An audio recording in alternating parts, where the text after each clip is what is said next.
Ni kweli hilo linajitokeza, na mimi bado nimekuwa nikijiuliza kwamba wanafanya kwa makusudi au kwa kutokuelewa au wanafanya jambo ambalo linawapa wao faraja, kwa sababu mtu mwingine anafanya jambo ambalo linampa faraja. Binafsi sijawahi kusema popote na sitakuja kusema popote kwamba timu inapofanya vizuri inakuwa ni jitihada ya kwangu peke yangu.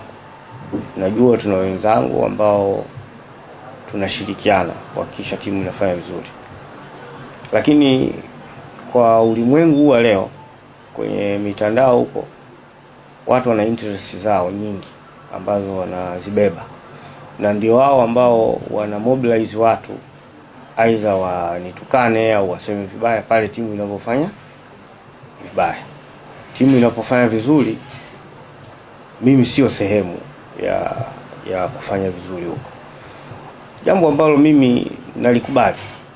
Wacha wawape sifa wengine wanaowapenda na wanipe shutuma mimi kwa sababu nastahili shutuma, ila tu ndani ya nafsi zao wanaelewa ukweli kwamba mimi mtu mmoja siwezi nikazuia matokeo ya timu nzima.